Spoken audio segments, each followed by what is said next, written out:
By then, just about everybody had seen the Foo Fighters at least once. Some guys saw them 6 and 7 times. It became old hat. They laughed about it. It became a point where the guys weren't really scared of it. They were just like mystified by it. The word is about. There's something evolving. Whatever may come, the world keeps revolving. They say the next big thing is here, that the revolution's near.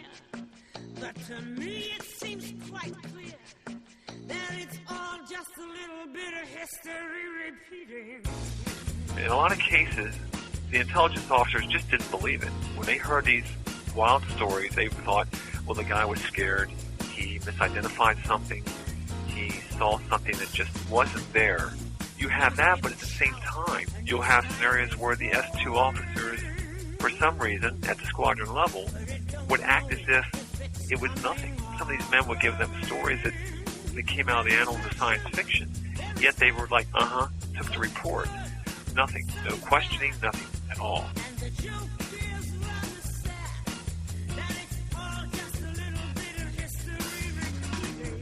And now, ladies and gentlemen, Binnall of America Audio, with your host, Tim Binnall.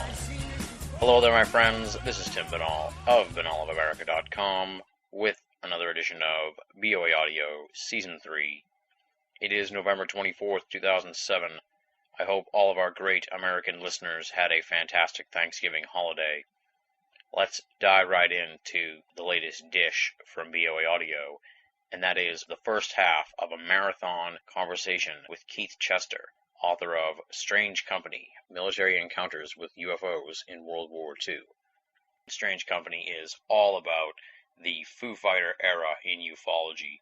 The book really brings to light so much information that I had previously never heard of.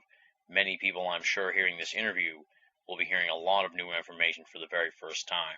The Foo Fighter era has almost completely slipped through the cracks of contemporary UFO studies. Many people make the mistake of citing 1947, Kenneth Arnold, Roswell as the beginning, and then they add that sort of footnote that there was this whole Foo Fighter thing during World War II, and then quickly move on.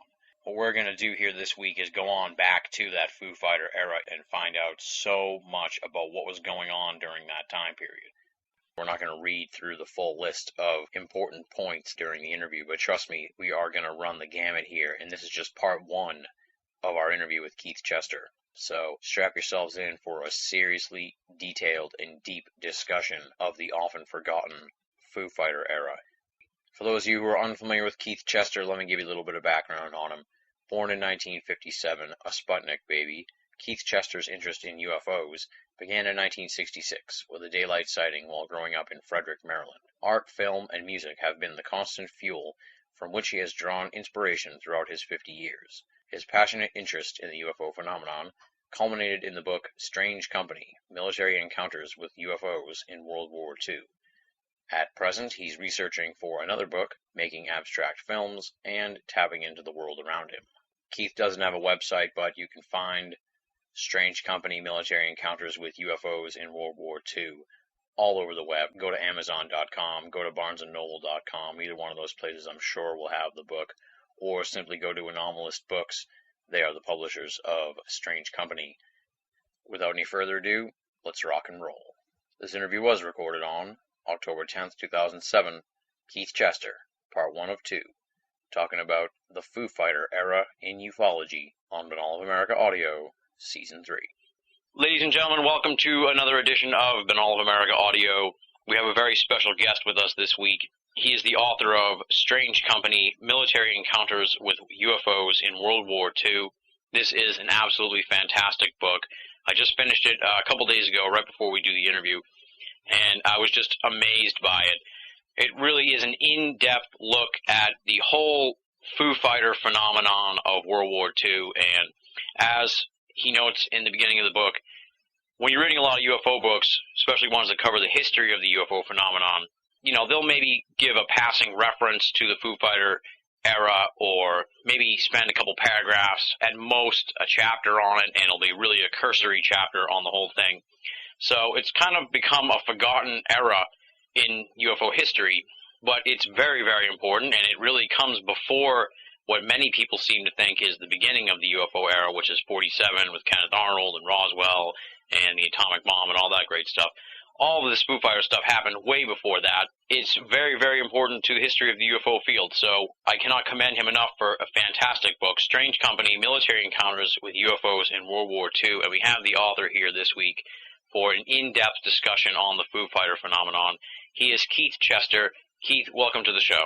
I really appreciate it, Tim. Thanks for inviting me to be on. Let's start out how we start them all out, I guess, with the bio and the background. Tell us a little bit about who you are, where you came from, and how you gravitated towards the UFO subject. Okay, first of all, I'm a freelance artist, filmmaker, and that's what I do most of the time. However, what started with this project was a sighting I had in the mid-1960s. I was living in Frederick, Maryland, and it was daytime. I was around 11 years old, and I ran outside, and out over the horizon I saw a large circular red ball that was either about 200 to 300 feet away or was far away and very large. And that scared me. I remember getting goosebumps. It was sitting motionless in the sky. It was solid red, so it wasn't being reflected. The sun was behind me down behind the Catoctin Mountains. But it was still around 6 o'clock summer, and so I ran into a neighbor's house to get my friend to come out and look at it, and that fast it was gone. So that actually started my interest in UFOs. So I had a casual interest. I read a couple books and moved on. And finally, in around 1989, I was with some friends in Frederick, Maryland, and one of the girls told me that an English teacher at her high school had discussed having known about UFOs. And she told her class that in 1969, under the CETA program, which is Civilian Employment Training Agency, she was in college and was able to be placed that summer in the Pentagon in the Office of Civil Defense as a secretary. Oh, wow.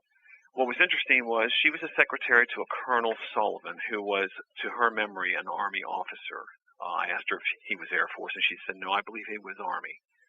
And her job was it was just her in the office and Colonel Sullivan. Her job was to maintain phone calls, correspondence, whatever he asked her to do. So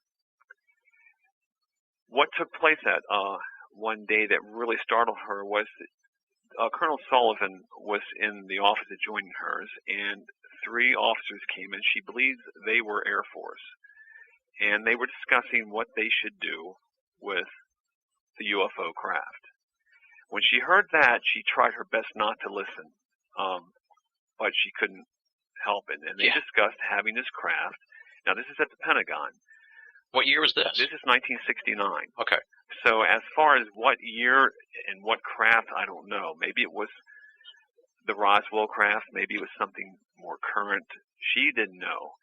And she did her best not to listen. But how could you not? Mm-hmm. But what really put the fear in her, in the Pentagon, there was a library that was allegedly connected to the Office of Civil Defense or whatever.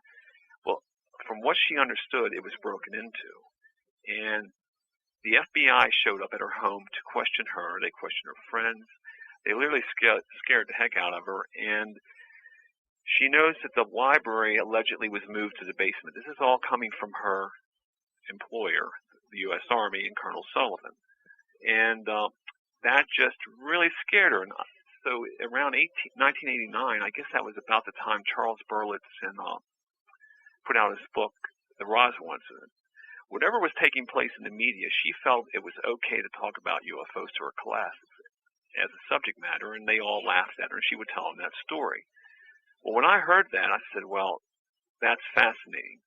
I need to talk to her. So I took it upon myself to find out what school she was in. But beforehand, I wanted to make sure, since I hadn't conducted any type of interviews or research to this point, I did know enough that I wanted to make sure I didn't lead her. Yeah. And so I contacted who I felt was considered one of the best people in the field who was doing crash and retrieval research, was Leonard Stringfield, who has a very long history going back into the 50s. Mm-hmm. with actual research in the field, attached to NICAP and his own organization, his own newsletter. And so I called him up, and much to my surprise, he was more than willing to mentor me in the case. So we laid down some ground rules, what to say, what not to say. And when I approached her, she became very hostile because I just showed up and asked to speak with her after school, and no problem. We went back to a classroom. When I brought the subject up, she became hostile, wanted to know where I found that out, and I tried to tell her, well, this just came from students, and I just have an avid interest. Well, she told the story to me, and that was the end of it, and she told me never to contact her again. So I contacted Mr. Stringfield, and he said, well, she couldn't slap a restraining order on you if you don't be careful. So let's just drop it and see where this goes. And he would try to see what type of information would arise in his files that would correlate with the Office of Civil Defense, which of course would be Army. Mm-hmm. And so I went on with that, and because I felt that it was an Army situation, the whole Roswell scenario. And so I started investigating. Well, during the course of that, Schmidt and Randall investigation came out with their book, and I decided, when I was talking to Leonard Stringfield, he brought up his World War II sighting, which I found fascinating, and I decided I wanted to contribute something to the field. And from there, I took his story and I just ran with it. And by 1999, I decided, well, I need to, other than reading books and magazines that I could locate, I need to do some research. So I tried to figure out what did exist, and if there was one document that acknowledged the UFO phenomenon, and especially the Foo Fighters, with Stringfield. So I found that document was the Robertson Panel Report, which was the viewers, your listeners may know of as the 1953 CIA-sponsored panel to determine if UFOs were a national security threat, because from 1947 to 52 there was unprecedented amount of sightings throughout the country. And of course Roswell was in the summer of 1947. However, that was not an issue, or was that ever mentioned, until much later. So I found that report, and within the Robertson Panel Report, it talked about the Foo Fighters being an unexplained phenomena. However, they dealt with electromagnetic situations, St. Elmo's fire, whatever it was still classified as phenomenon according to this report. And it said if the term flying saucers existed during World War II, that term would have been applied. That just jumped off the page at me, and at that point I determined, well, there is something definitely significant. What it is, I don't know. I didn't want to read too much between the lines. And I also wanted to try to forget what I had read, forget the literature, and go into it as being totally new, as if I was an intelligence officer with the Army Air Force in World War II as the phenomenon came about. Yeah. So in order to do that, I wanted to find out exactly what kind of military and government documentation existed. So I contacted two of the foremost historian researchers in the United States, I still feel this way, Jan Aldridge of Project 1947 and Barry Greenwood. And Barry Greenwood had published a book, I guess in the late 1970s, with the government aspect of what they know and documentation. They have extensive files in their possession of government-related documents. So they gave me and sent me what they had, and surprisingly, it was very, very few military or government documentation that dealt with the subject. Most of it was with one night fighter unit during the war. So a lot of it was also civilian cases or actual cases that were in the press or actual letters written by witnesses during the war, but post-war years. So I wanted to concentrate on the actual military documentation. So in 1999 through 2003, I decided that for me to do anything, I have to do a concentrated research effort. And within 2 hours of my home was the National Archives in College Park, Maryland. So I made weekly trips there, probably 4 to 5 times a month. Oh, wow. For that period of time, for those 4 years. And I just dove into all the record groups. I believe there's, if I have this figure right, there's 500 record groups within the archives. Each record group, of course, has millions upon millions of documents. And record groups would be, let's say, the Army Air Force, Office of Scientific Research and Development, Department of State, the Kennedy assassination, Department of Energy, Office of Strategic Services, which was CIA. CIA files, huge data bank for anyone who hasn't been there. So I determined to go into the Army Air Force files and any other type of organization that would have been related to the military during the war, which was a great amount, and just dove into the records, found what Barry and Jan had in their possession, and just kept going. And that culminated eventually this past May with my book. As I said in the introduction, it's amazing. It's a real education for people in the UFO field, I think, because, like as I noted, that there really just isn't much information about the Foo Fighter era. Up until this book came about, why do you think there isn't any there wasn't really any serious investigation into the Foo Fighter era, or at least, it seems to have fallen through the cracks of ufology? Why do you think that is? Well, a couple things. I think right after the war, it was such a horrible, horrible mental condition that many people put the war behind them.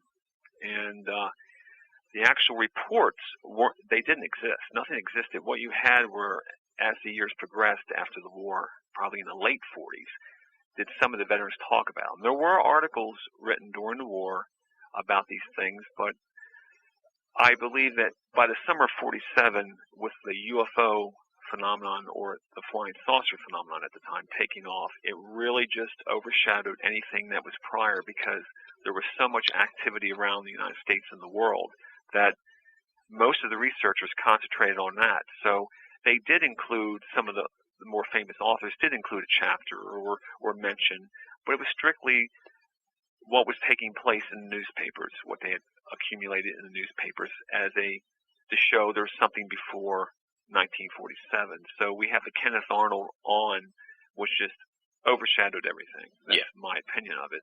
So as far as the government military documents, they just didn't exist, or because of FOIA, the Freedom of Information Act, more documentation was released into the public domain, but many people didn't have the access or the interest to go into the archives and find them. And so I think it it was time. That's why I dived into it. Well, it's a huge contribution to the field, I got to say. It's you said you wanted to make a contribution. You definitely did with this book. It's worthy of any serious UFO student's bookshelf for sure. Well, I appreciate that. I really do. And I just felt it was very necessary. And it was a point where I felt that in 1947, it seemed like there was some type of structure in place within the military and government that I felt that had to be in place beforehand, especially if the UFOs were exactly like they were prior to 1947, which it doesn't make sense why they wouldn't be, because we have, through history, they go back through centuries, allegedly. So I felt there had to be something in place, because the military and governments were working hand in hand, and anything flying in the air during that period of time should have and would have been documented. So I guess let's just dive right into the Foo Fighter phenomenon. And as we'll explain here in the course of the conversation, Foo Fighter is kind of the catch-all term for all these different phenomena. That's one of the, I guess you could say, misnomers of the Foo Fighter and UFO world, is that Foo Fighter really was just one small aspect of many, many different kinds of phenomena that were going on in the air during the war. So I guess let's just start out with sort of a rundown on some of these phenomena. I have here silver discs, glass balls, balls of fire, something called swarm of bees, Foo Fighters, of course, the list goes on, essentially. And so let's, I guess, just talk a little bit about what some of the various different phenomena were. Okay, well, it actually started right as the war began as lights, and these lights were appearing to the RAF Bomber Command, which they thought were either some type of flare or a combat aircraft with a searchlight in the nose. So again, they attributed that to either the pilots were misidentifying what they were seeing, hallucinations, or indeed some kind of weapon that the Axis powers were utilizing.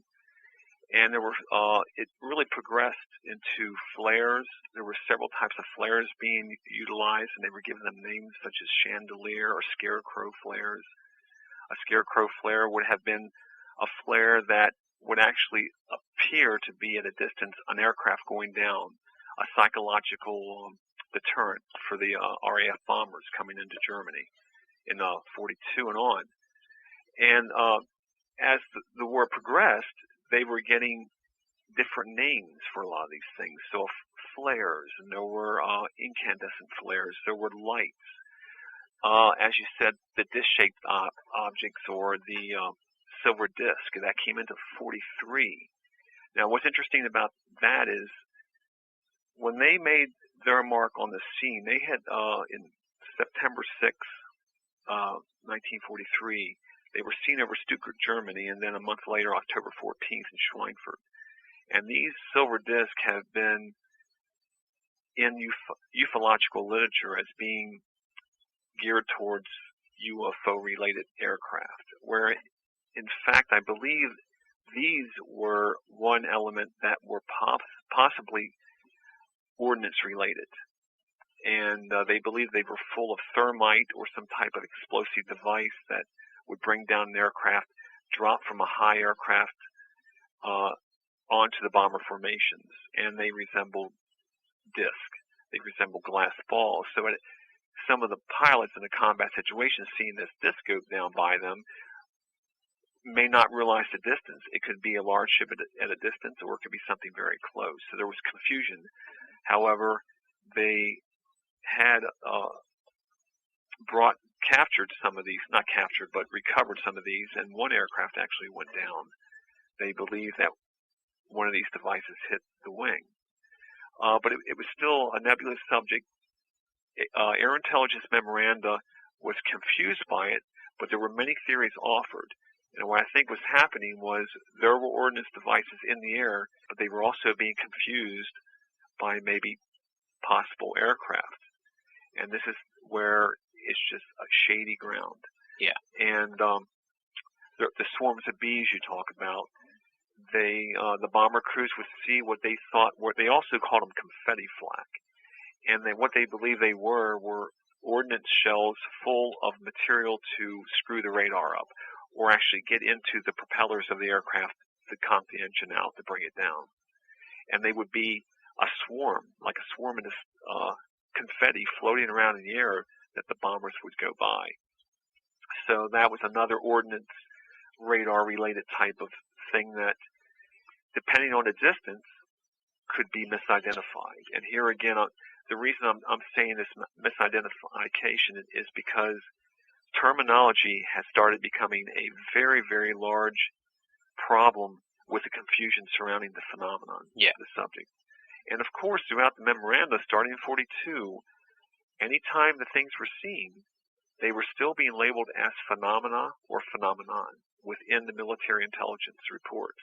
The balls of fire were a term given by the Air Ministry, Royal Air Force bomber crews.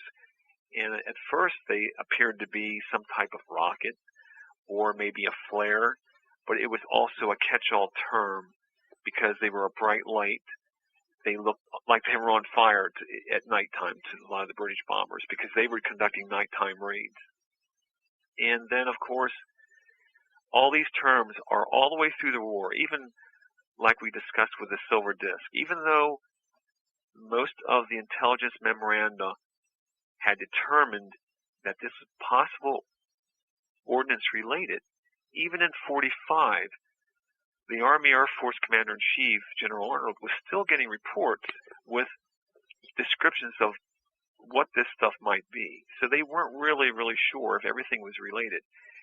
And then, of course, the Foo Fighters, which everyone knows, did not really come on the scene until November of 1944. And that term was named by one unit, the 415th Night Fighter Squadron. The men of that unit some of them were really into the Smokey Stover cartoons of the 1940s. and Smokey Stover was a firefighter, madcap firefighter, and his vehicle was called the Foo-mobile, F-O-O mobile.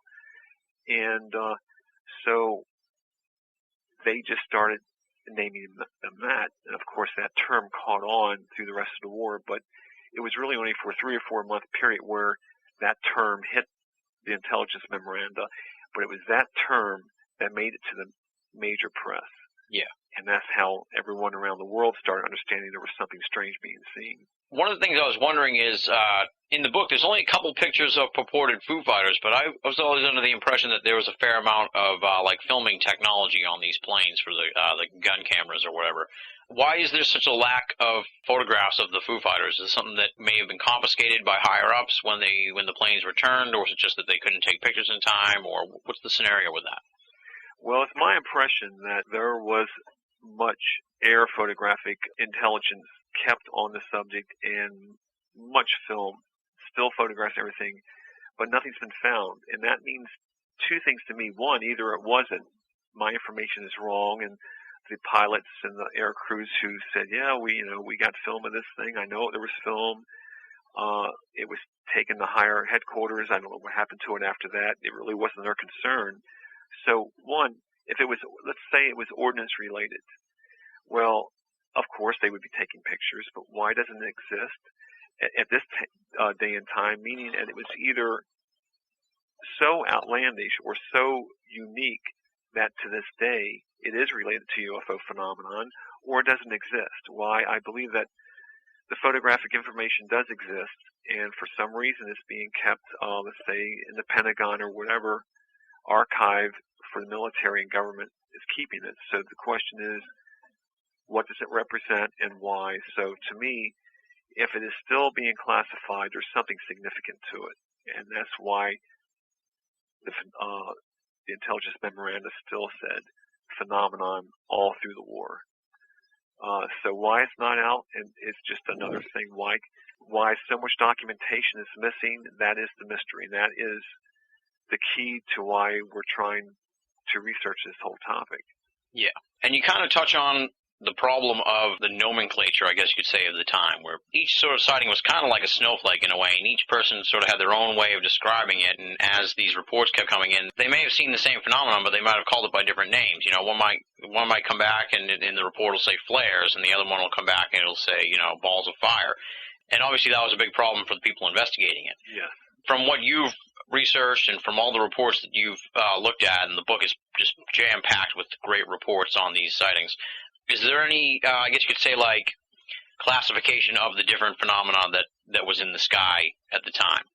Yes, they started, Bomber Command, the British Bomber Command started classifying early on, and they had their flares, they had their balls of fire, they had meteor-type rockets. They were seeing things that they assumed were rockets, but it was challenging their intelligence because allegedly the Germans didn't have these sophisticated rockets at this time. But they had to look at it as it was German secret technology. So they had to start early and start this classification to weed out sightings that had similar names but meant the same thing. Yeah. But it became very confusing, and even the War Department, I came across a file in the War Department General Staff, Special Staff files, where they actually had a spec binder that they gave, I'd say, different numbers to identify different type of sightings. So they too, the Army Air Force, of course, didn't start till 1942 actively in operations in Europe. So once they got on board, they were starting to see these things too. So they too had to jump on and do the classifications. And even the classifications, they have to be looked at and understood that they too are not accurate, because of course it had to do with the air crews coming down, discussing their sighting with the air intelligence personnel. And of course that whole issue is confusing too, because there were no consistent ways that the air intelligence personnel were handling the cases. In some cases they laughed at the pilots, they ridiculed them, they made fun of them, they thought they were drinking. Other cases, the sightings were so incredible yet the intelligence officers totally blew it off like it was seeing a normal German aircraft. Yeah. So that's the mystery in itself, too. What are the different types of things that we know for sure? They would have been listed as flare-related, jet-related, rocket-related, and then, of course, experimental weaponry. Yeah. They tried to get them down into that. And there were so many crossovers, they were just meshing with each other because they couldn't get accurate reports from the air crews because, well, for one, the air crews were scared to death most of the time. So their observational skills were more on their targets or the attacking aircraft. Yeah.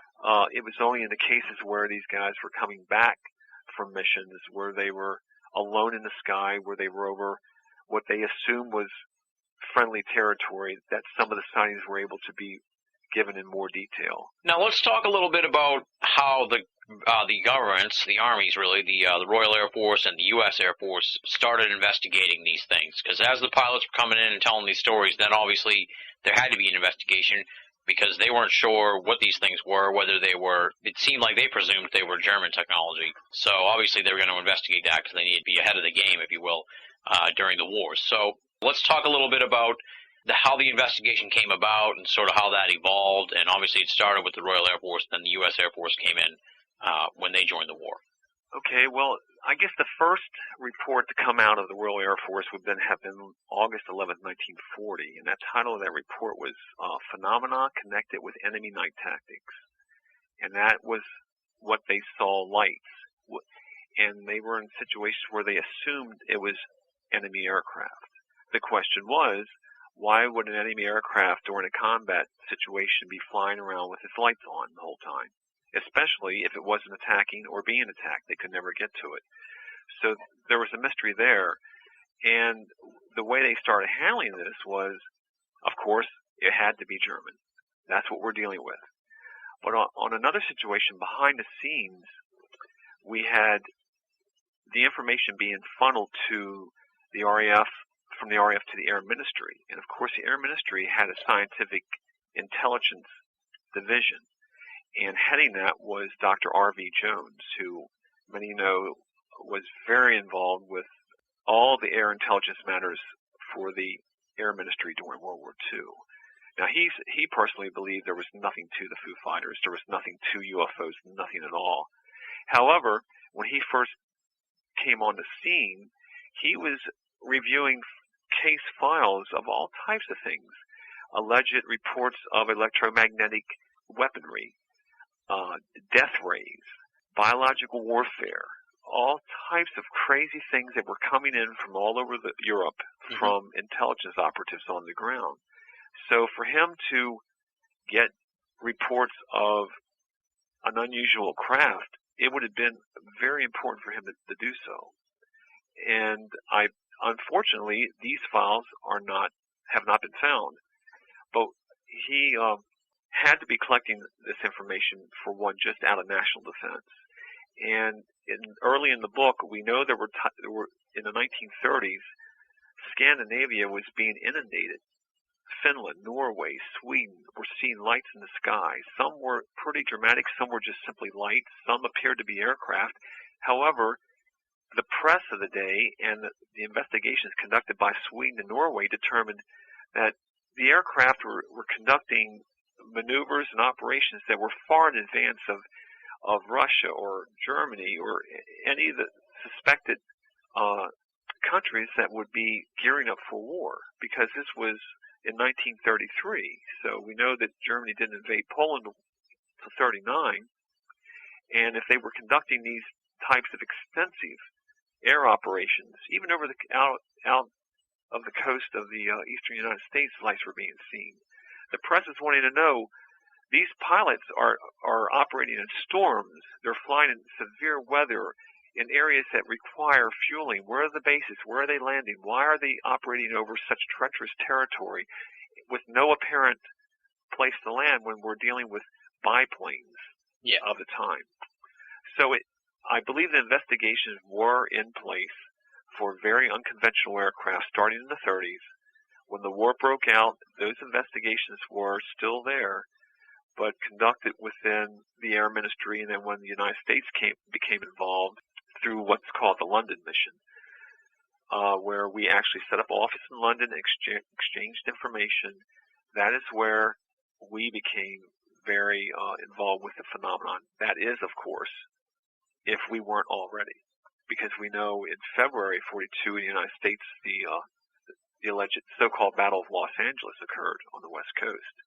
Again, triangle formations, lights in the sky, unaffected by anti-aircraft fire, and of course General Marshall fires off to the President a memo determining that craft were seen, unknowns, that were fired upon, and to this date that remains a mystery. So the United States and Britain, early war, were most likely involved with unconventional aircraft investigations, and my thought is they were not thinking extraterrestrial or something like that. It was definitely Axis powers and threat.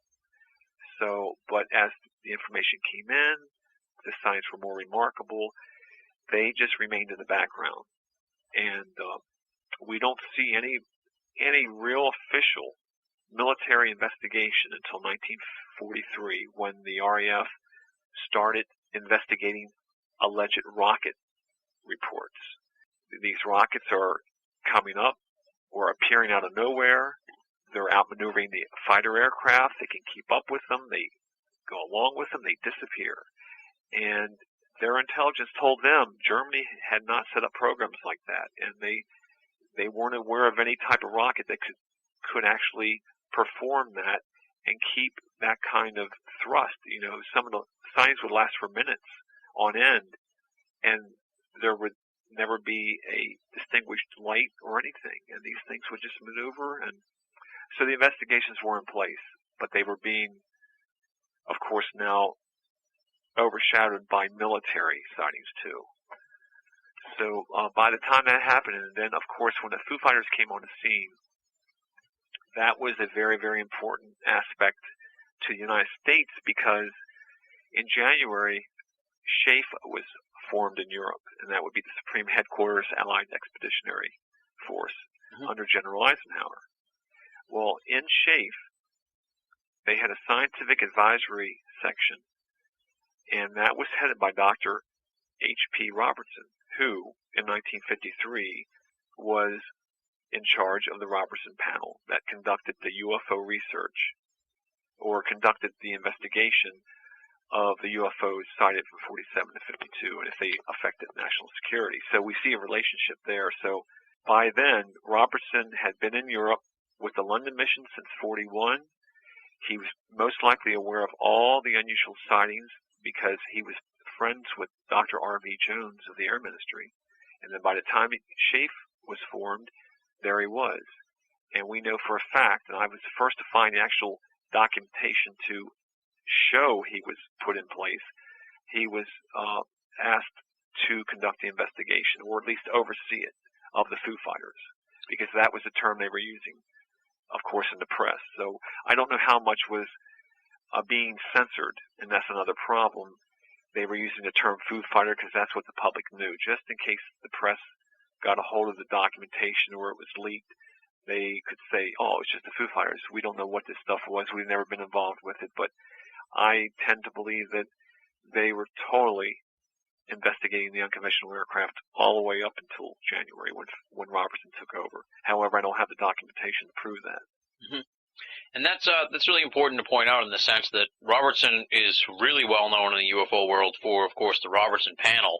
And what I didn't know until I read the book here was that he had been sort of involved in investigating the UFOs for way longer than when the Robertson panel came out. So he had a pretty serious amount of investigation done into the whole thing. You know, probably, would you say, a decade at least prior to the Robertson panel. Yes, and if he wasn't doing the investigations himself, he was overseeing the investigative apparatus that was. Yeah. And he knew the people who were. That's the key point. So he was well informed, no doubt. Yeah, he was getting tons of information. Talk about one of the key players in the book who is really in there throughout the book, and that's David Griggs. I guess talk about his role in the whole Foo Fighter investigation and in throughout the war and all that good stuff. Okay. I'd say Dr. David T. Griggs was one of the most important people involved with the phenomenon, because he was, at the time, in 1942, he was actually the radar expert or scientific consultant to Dr. Edward Bowles. Dr. Edward Bowles was a scientific advisor to the Secretary of War, Robert Patterson. So Dr. Griggs had an office. His office was in Dr. Edward Bowles' office. And as a radar expert, Dr. Griggs was helping the United States Army Air Force with their radar and radar-related apparatuses. And he was very instrumental in making sure that the equipment was up to par, that it was malfunctioning, how they could improve upon it. And that was very important. And the aspect of radar is very important because, of course, the unconventional aircraft, flying saucer, UFO, whatever, were being detected and not detected on radar. So this in itself brought him to full focus on the situation. Mm-hmm. He and Robertson worked together on the Advisory Specialist Group for the United States Tactical Air Forces. He was also involved with General Keeney's Far East Air Force in the Pacific, and he also was asked to conduct the Foo Fighter investigation by General Arnold, who was the Army Air Force Commander-in-Chief. He was affiliated with the ALSOS mission, which was the most important mission of the war, and that was headed by Dr. Samuel Goudsmit. What's significant about that is the ALSOS mission was the United States' attempt to learn what the Axis powers had regarding the atomic bomb. They had reason to believe that they were very close to having the bomb, if not already having it. That operation was sent into Italy, and they had to determine what was known, but they really couldn't find answers till they got into Germany. So that mission in itself was very, very important. Dr. Griggs was friends with the scientific chief of that mission, Dr. Samuel Goudsmit. Another important aspect of that is Dr. Samuel Goudsmit was part of the Robertson panel. So we have two key players on the Robertson panel who were very well informed of the World War II situation and the Foo Fighters. Mm-hmm. Griggs was undoubtedly probably the most important player because, from my information, he was one of the only civilian scientists, or the only civilian in the European theater of operations who had a license to fly. So he could go to any Air Force base or any Air Force aerodrome or airfield and grab a plane, and he had complete authority to do so and fly to his location. And he did so at one point when they were discovering some of the laboratories in Germany that had to do with atomic research. What's important about the atomic research is, let's say there were atomic bombs in Germany, and we don't think there were, but there's still controversy that they were very close. There's information that shows they were extremely close in doing this. So close that General Eisenhower, one of the things that he didn't tell his men going in on D-Day was that going in with those waves were men who had Geiger counters, who were checking radiation because they were scared to death that they were going to be using low-grade atomic particles in the V-1s and hit the beaches and just devastate the guys. They were scared. Fortunately, that occurred on June 6th, and the V-1s flew on June 12th, but they went in towards London and Antwerp. They didn't go into the beaches, so it didn't happen. But he was scared. That was actually one of his worries, that they were going to be radiated on the beaches. So they knew things were in the works. So the ALSOS mission related to the flying saucer story is, if there were capabilities in Germany at the time to deliver an atomic bomb somewhere, and that we know that they had planned to bomb New York. There were definite plans. They had the Empire State Building targeted as ground zero.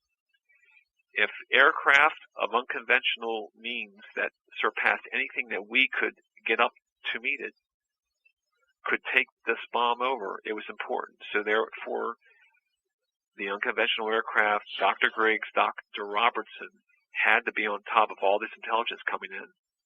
And that's why another reason the Army Air Forces were definitely wanting to keep an investigation going. So they would probably label it as experimental aircraft for public domain. However, I think there may have been reason to think there was something else due to some of the extraordinary sightings seen in the war that was totally baffling to them and were beyond the technological capabilities known at the time. Now, Griggs, he issued a report towards the end of the war on his investigation into the Foo Fighters, but you said that it can't be found. No one knows where it is. Right. What's the story with that whole thing? Well, Dr. Griggs, it was 1969. He was in California at a college. I forget what college off the top of my head. But Dr. James McDonald, who, as many know, is a great force in the hunt for the answer to the UFO phenomenon, was working as a professor at the University of Arizona. And he, of course, in his first few years had come across these Foo Fighter reports. And he was trying to put together what it was. So, of course, Dr. Griggs came up, and he contacted Dr. Griggs in 1969 and conducted two telephone interviews with him. Griggs told McDonald that he indeed was asked by General Arnold to look into the Foo Fighters. This is the European Foo Fighters. And then he was also asked to look into the balls of fire, which were the Pacific sightings, which were a little different than what the European were. He felt that the European sightings were rare, they were different, and however there were sightings in the Pacific that mimicked that type of sighting, but they were also among another whole situation where there were a lot of ordnance and aircraft weaponry that was being experienced for the first time that the pilots had to get used to, such as the BOAA, which was pretty much a rocket sled, put a guy in it and just ram. So it was a suicidal rocket, basically. And so they had to deal with that. But Griggs was interviewed by McDonald. The reports were written. He said so. They were passed on. But he doesn't have a copy. And where they went, that's the mystery. Because they're definitely not in the Army Air Force files. To date, they have not been found in General Arnold's files. And to date, they have not been mentioned anywhere else. So whatever is housing the phenomenon reports and this whole investigative aspect of the situation during the war, these reports sit.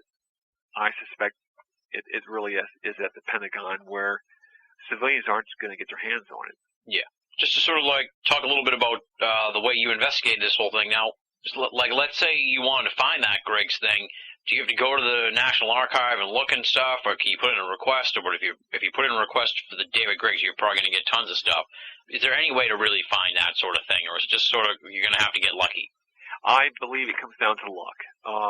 I really think the FOIA, which is an excellent tool, we've used FOIA for Dr. Griggs, but no results. And when it comes down to researching the archives, there is that chance, and that's what kept me going. I mean, I would go for months and find nothing, because what I had to do was look through all these military and civilian scientific organization records and learn what that was about.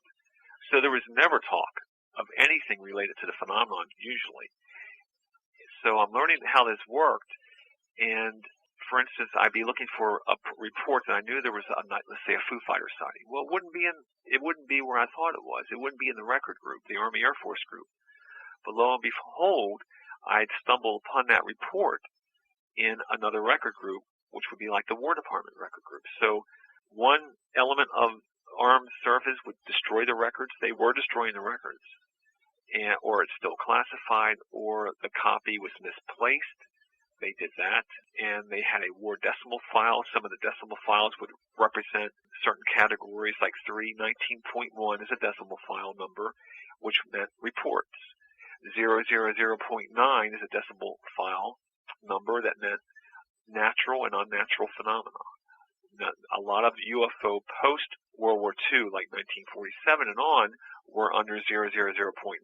Some of those were found in that decimal file. So it could be anywhere, and if you look at some of the reports where they were generated to the other agencies, it's astounding. Some reports went to 13, 14, 30 agencies all over the place, so someone has it. It's just who got rid of it, who reclassified it, and that's the grab bag aspect of searching the archives, because you don't know where the files are going to be located. And most of the time, you can assume it has been censored or it has been gone through and taken out for some reason. Yeah.